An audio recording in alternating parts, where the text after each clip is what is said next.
So, AJ, what is a holistic practitioner in Australia today? Okay, so a holistic practitioner is someone that isn't just limited to, say, for instance, one line of thinking. So it's not so like, for instance, you'll get some people who are just healers. They work on an energetic level. They're working through their Reiki, their Shakim, their Pellowah, Crystal Healing. They will work through a singular, like, I guess, way. And then you've got others that are, more physically minded. So they're working through the cellular, the physical body, be it naturopathically or whatever, or even from a massage or remedial or structural point of view. And then you've got those people that work through the mind and the psyche through I guess dealing with counselling or psychotherapy or remodeling the brain. And then you've got those that deal with the spiritual health, so be it like a religious practitioner, like a priest or someone who is a spiritual minister or something like that. So for a holistic practitioner is someone that basically works on all levels. So it's not just I don't limit my my practice to just one avenue of working with someone. I tend to find that I deal a lot more with not only the three main ones, physical, emotional, and mental health, but also spiritual health, because we're finding more so nowadays people are needing that full approach rather than a singular minded approach, and it tends to help open them up and bring a lot more balance in the whole system rather than just on one layer. So yeah. Do you have a particular modality or methodology that you prefer to use yourself or practice? Is it like if somebody walks in, do you base it on the person that's walking in what you go to? Because you've got, let's face it, you've got a bag. So you've got that bag from Harry Potter that Hermione carries around. Do you know the one I'm talking about? Which is, Absolutely, you kind of put your hand in and you pull out the one that best suits the client or the customer. exactly. How it works. So each person that walks through my door is, I'm not sitting there going, okay, I think you need this. It's more like, okay, let's sit, and your being, your energy, yourself, your words, your actions, that governs what I pull out of that bag. Because at the end of the day, each person is unique and individual. For me to sit there and say, right, well, this is the only thing I'm going to use on you, is me limiting their potential of healing and growth, rather than me sort of going, okay, right, I'm open and unlimited in what I can do. So therefore, what do you need from me? It's more of a reverse role, that I'm actually saying, what do you need, rather than this is what I think you want. You know what I mean? So you're kind of like a you're like a holistic psychiatrist, because that's what I believe psychiatrists do. They let you, they say to you, talk to me, tell me about yourself. exactly. Basically you end up coming to your mum or something.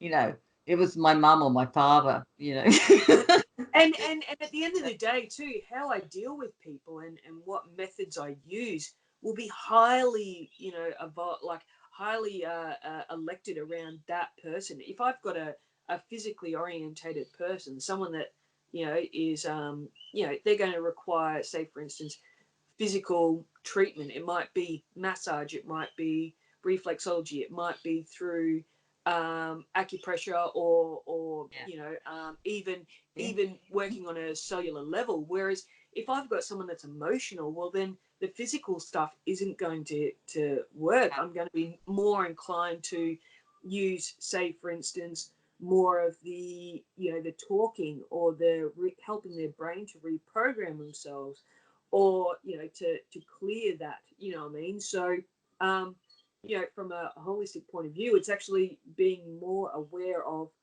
that client, or that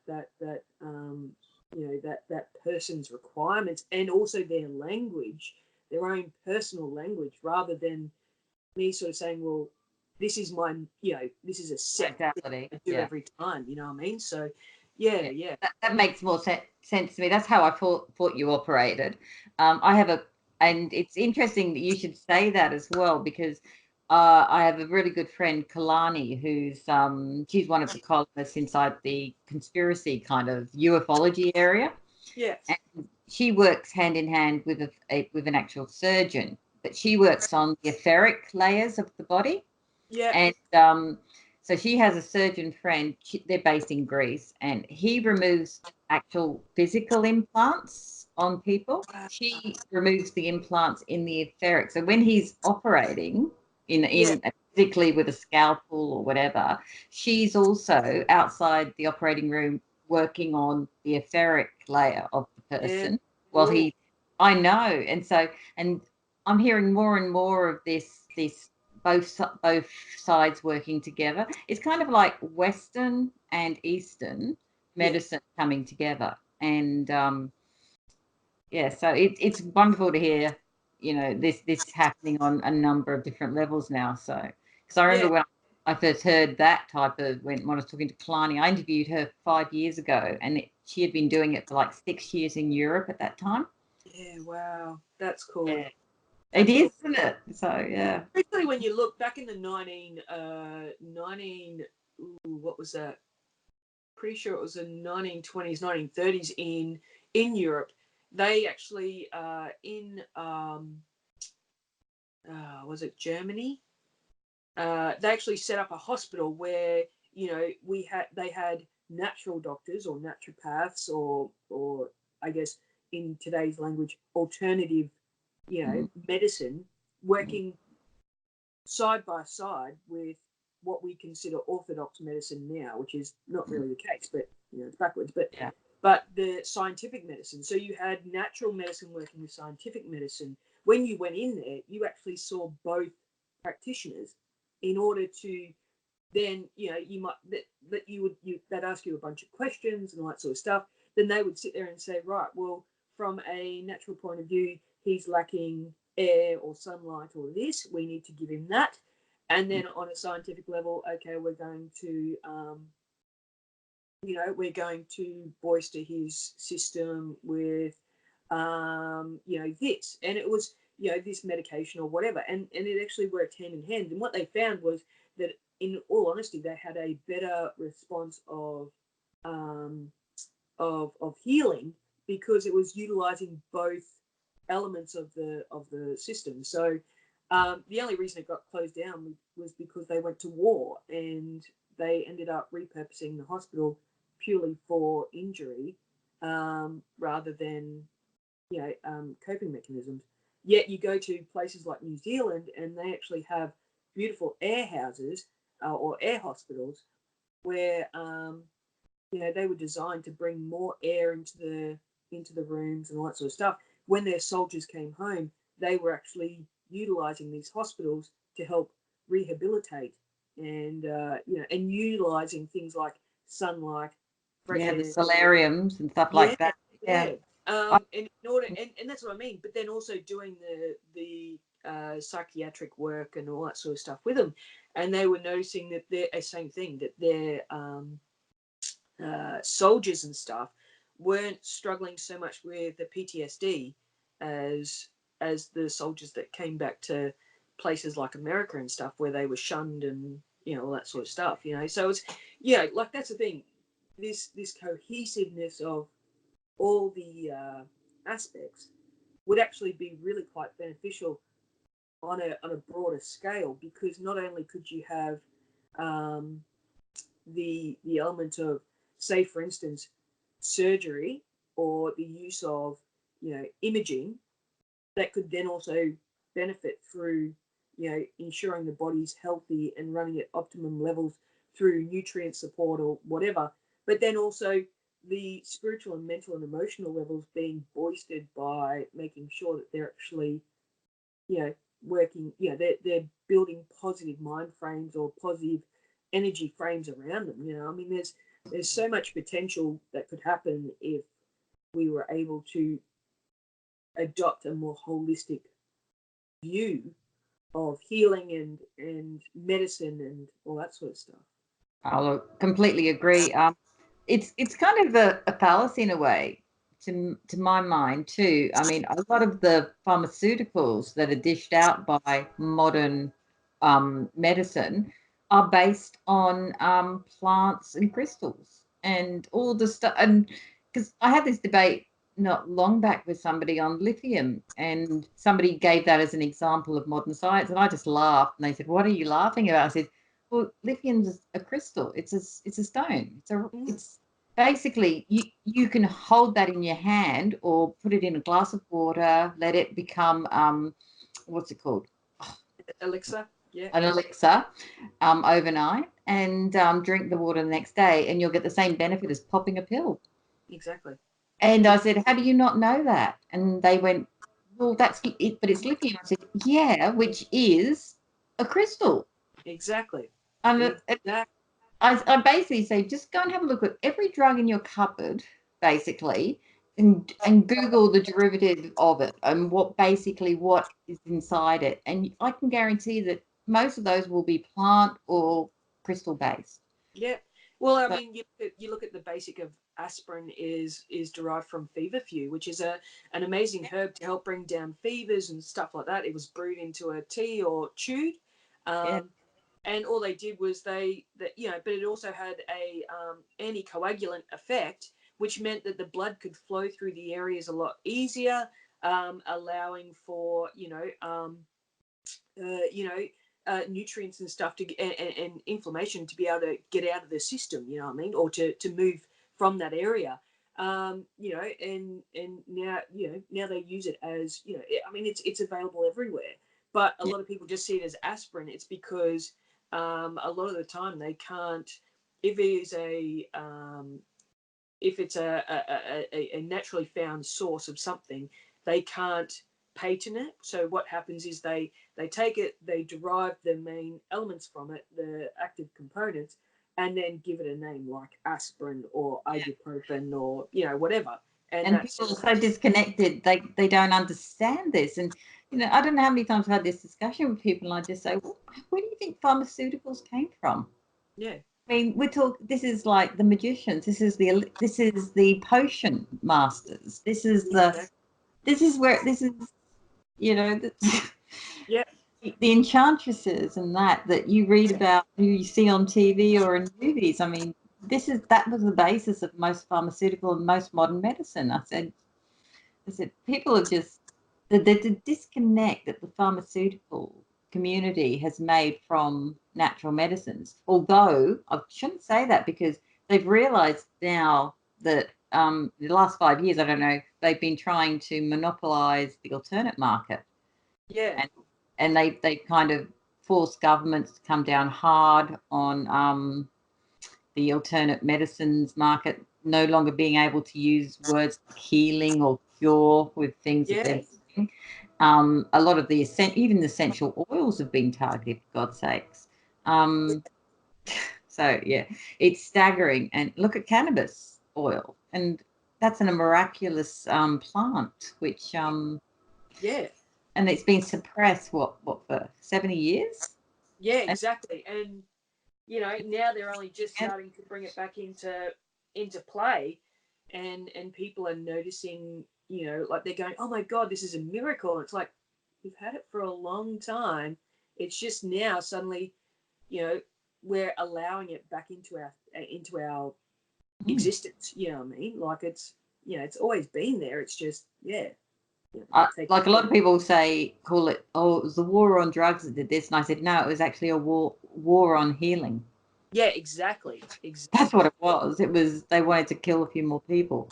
Yeah, You know, the best way of doing that is, you know, this mysterious thing called cancer, which Yeah. has never really been defined by, you know, it's.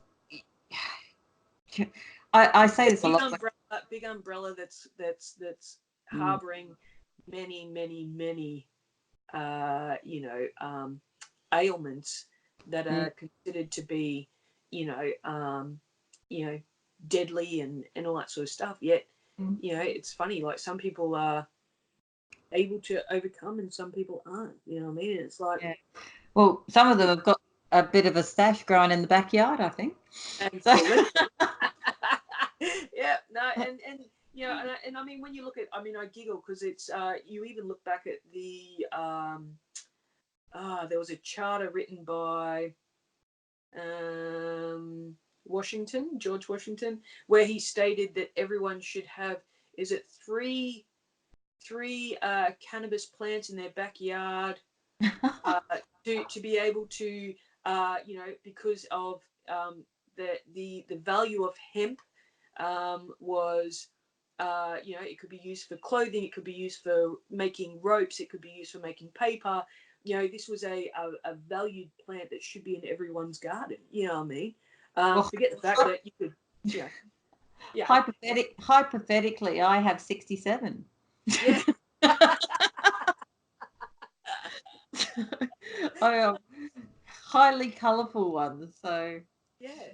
the trick is, if you're going to grow your own, is to get the highly colourful ones and not have a crop, but actually disperse them around your yard. Yeah. Hypothetically. I remember on one of the islands back home, there seemed to be a lot of bonsai tomato plants, and you sort of giggled because you're like, wow, you're into bonsais. They're like, yeah, totally into bonsai. And I'm like, you have no idea what a bonsai is. But it's just one of those things where we just sort of would chuckle because it was just like, wow, like you walk past and there's just all these little bonsai plants and you knew exactly what they were, but because they were done in such a way, no one sort of really put, 6 and 5 together. They just sort of, you went, oh, okay. It's a tomato plant. They're growing cherry tomatoes, No, they're not. Oh, it's always the way. So what drew you to holistic healing? Was it something you were always interested in, or did you have an experience or some type of event that prompted you, or? No, I've always been highly aware. So as a little person, I remember. I mean, look, I mean, there's only 14 months difference between me and my brother, and I remember him coming home, and I remember sitting on the couch with him, and seeing this little baby and thinking, man, you're like the coolest thing ever to receive, But and I remember my oldest sister, who is 7 years older than me. I remember her cuddling me the first time. You know what I mean? So I came through highly aware, and even as a little person, I had entities and beings, and be it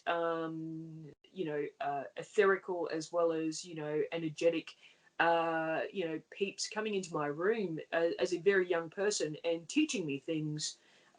Mum, still comments of how much I used to sing as a kid, even as a little person, or be awake at ungodly hours talking to people in gibberish, or what she thought was gibberish. And so for me, it was I've always had that connection to the energetic and spiritual realm. So yeah, from a little person, I've always read books about. One of my first books I remember was on Greek and Greek mythology, and the stories behind each of the deities, and I actually did a book review on it in grade 2 because I just love this book so much. So that was my so for me, I've always been fascinated by beliefs. I've always been fascinated by religions. I've always been fascinated by, esoteric studies, and even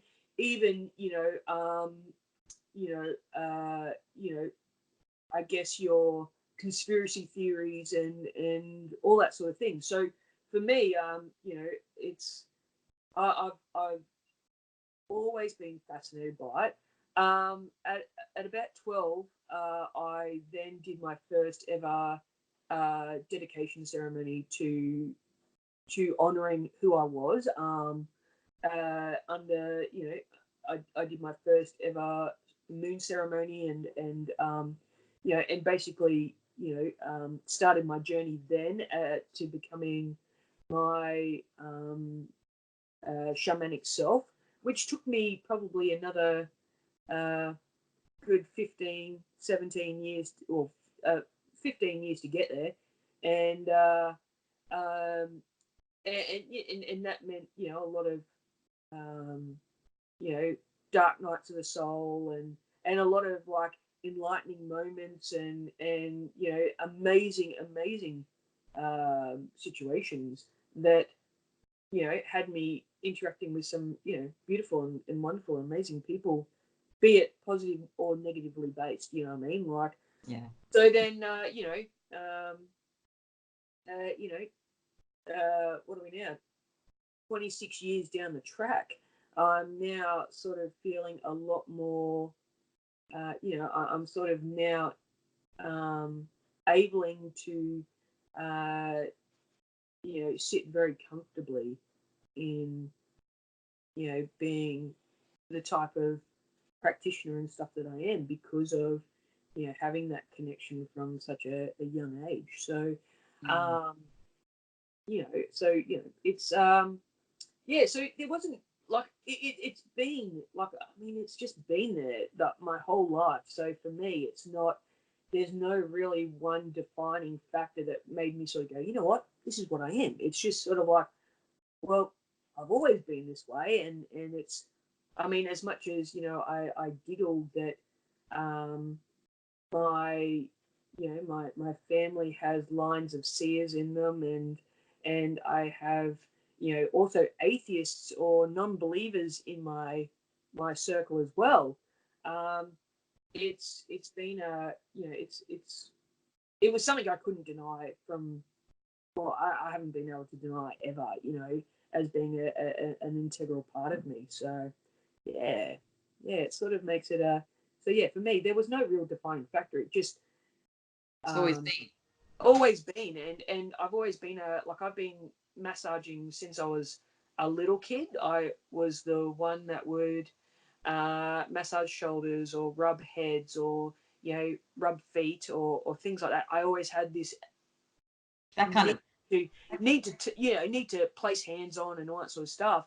That kind of leads into our next question, actually. So is it, I suppose this is a way, well, I was going to ask you to discuss a couple of ways our listeners or readers could integrate a holistic modality with their traditional medicines. Yeah. I take it massage would be one of those ways. Yeah, absolutely, because especially with for example, I had my father he went in for a 4-way bypass and a replacement valve in his heart. Yeah, he had it was probably a good bloody 10 years ago, but it was one of those things where for him, he came out and he was in, like, as we know, when we come out of anesthetic and stuff like that, and especially a massive traumatic surgery and things like that, I realized for Dad, it was implementing. He needed touch. He needed something physical. And one thing I've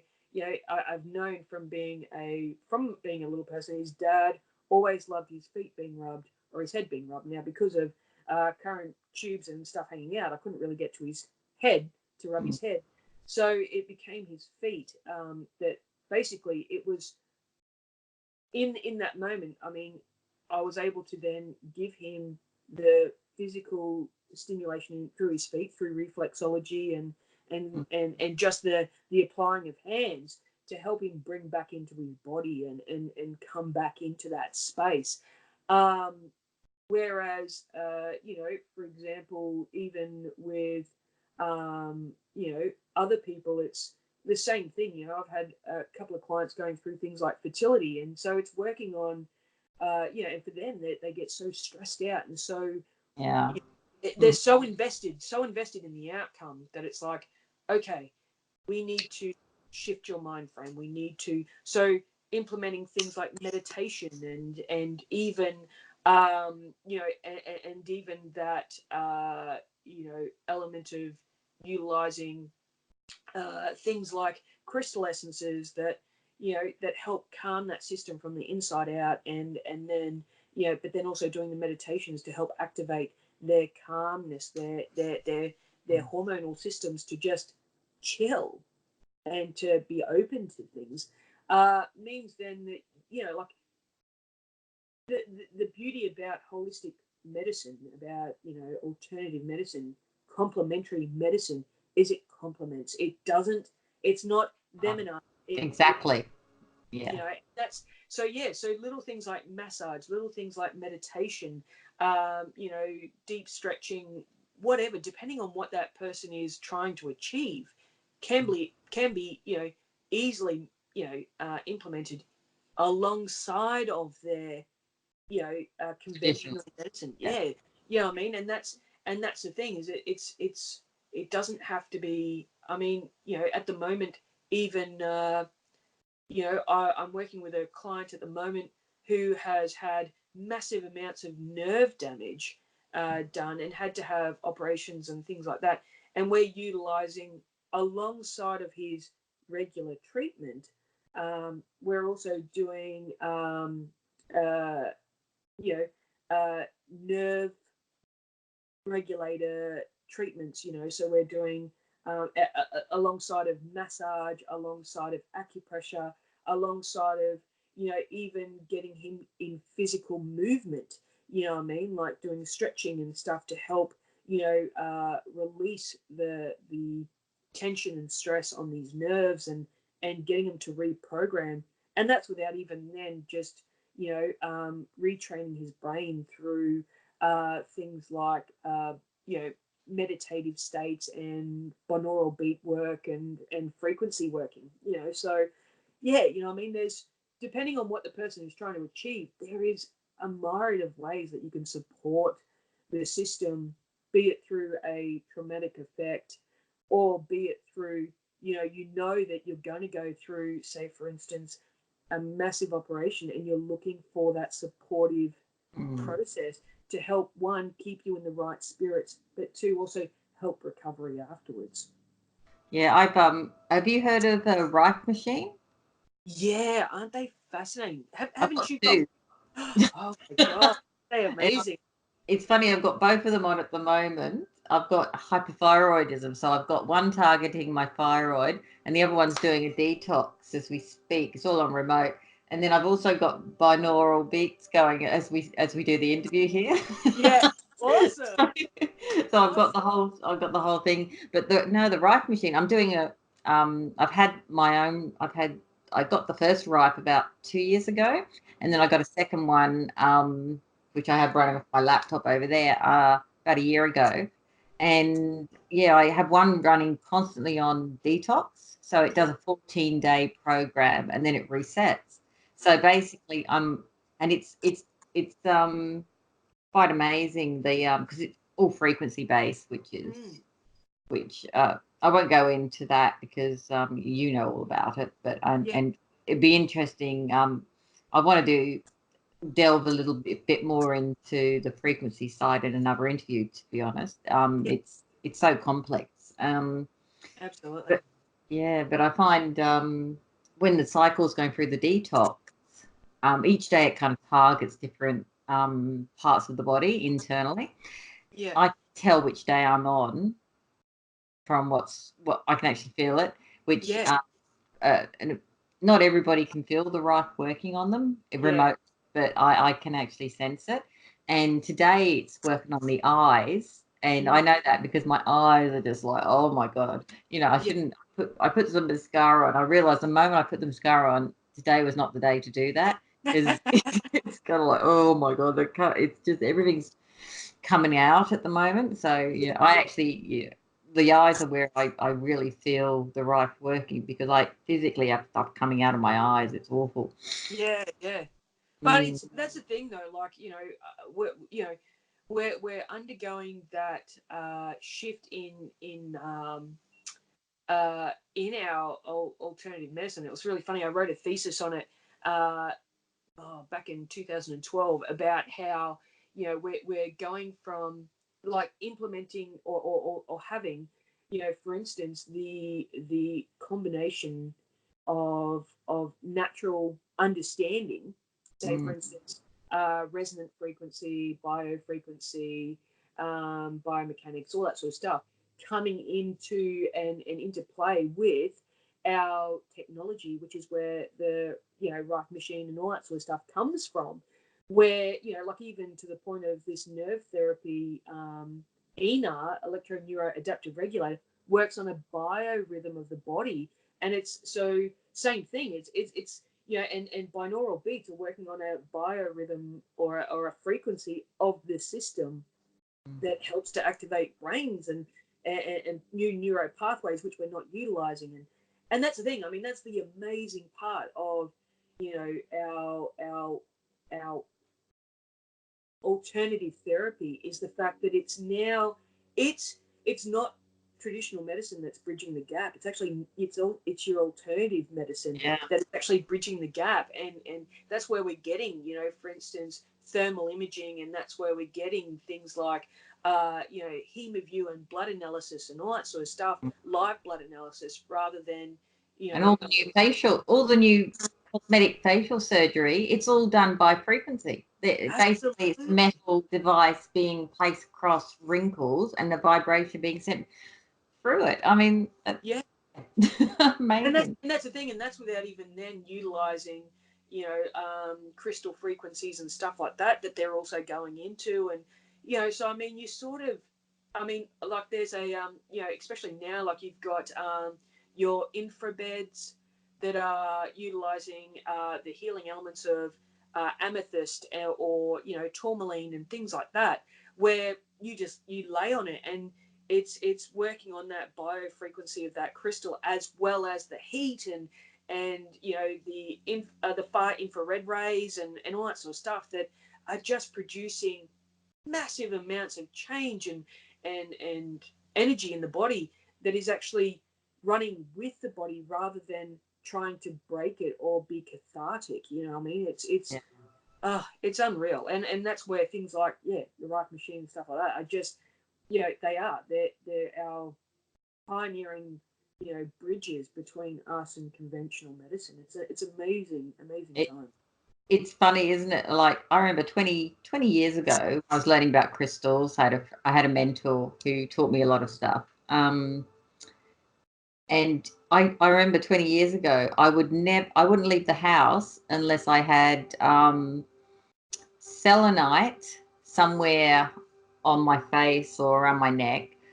I would always have rose quartz in my bra, and I'd have carnelian in my knickers. Yeah. That was normal back 20 years ago. And like if I had to do a presentation, I'd always have a blue stone ready to pop in, and I even had little pockets in all of my bras to just pop the crystal in case I went to the gym, because you take your bra off at the gym and the crystals goes everywhere.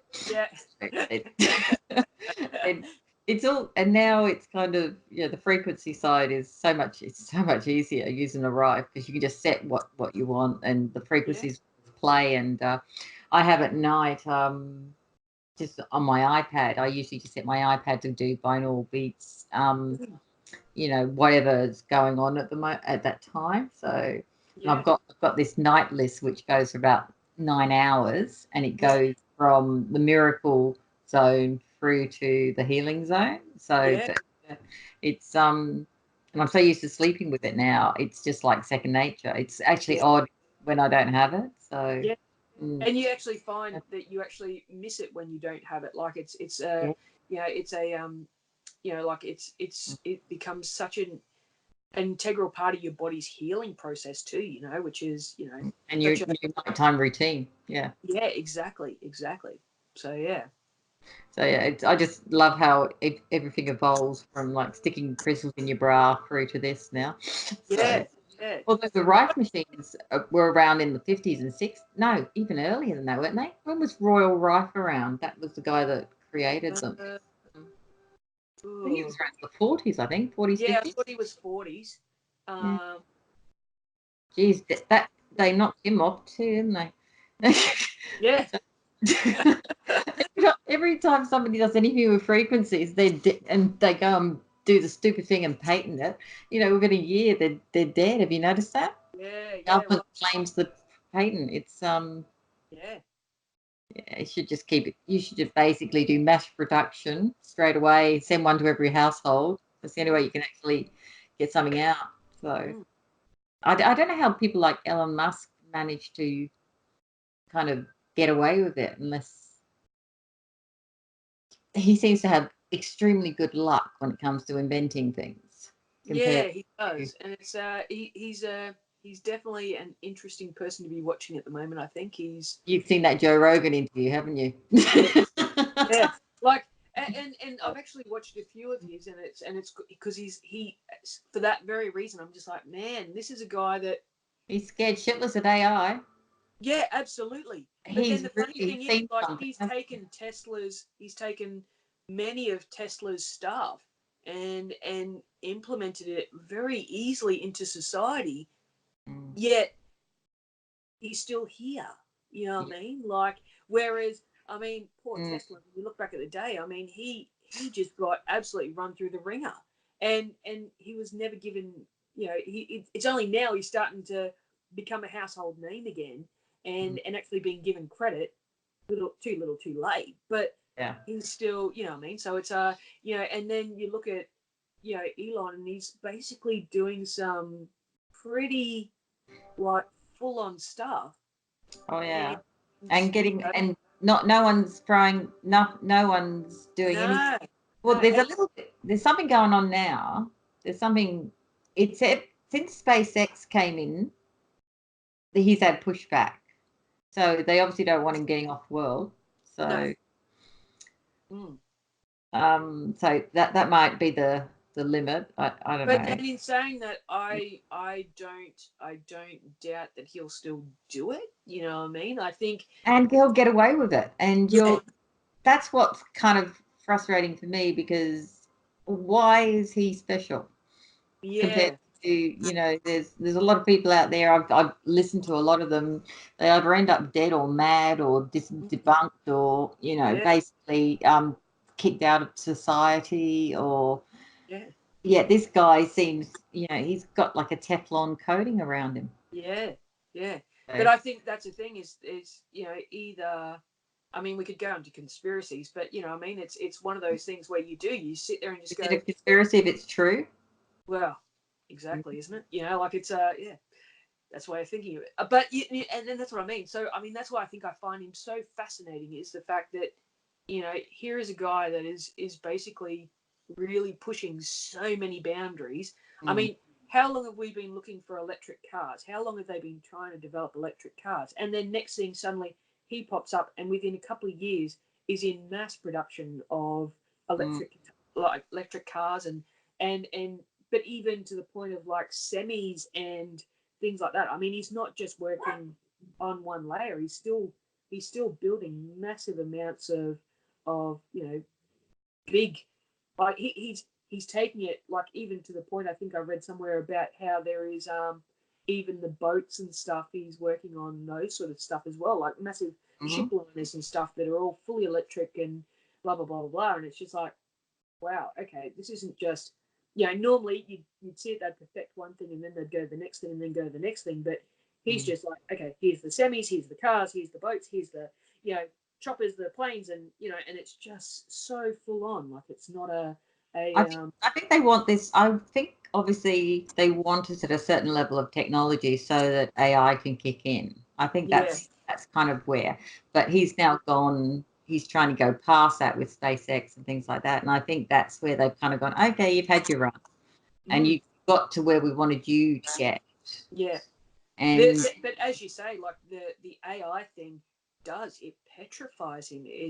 Because I think he realizes you know, That was my takeaway from that whole interview. He saw. I just got the feeling he saw something, and it scared the shit out of him. And because he really thinks AI is a bad idea now, whereas he was its biggest proponent, yeah, years yeah. ago. And I think probably for that fact of too, like even the, did I read somewhere about how, you know, he even worried about the implications of uploading a consciousness to a computer. Like it was, you know, there's, you know, and that worried him as well. You know, like for the simple fact that, you know, it's not always going to be the best consciousnesses uploaded. You know what I mean? And that was, Exactly. Well, yeah, depend that's, if you can afford to do that. Usually, it's meant you've got to a position of power, and how many powerful people are good people? You know. oh, how many people in power don't have an ego that goes, you know, I'm here for the best of the world rather than just here because Yeah, I'm looking after exactly. my own pocket. You know what I mean? So yeah. Yes.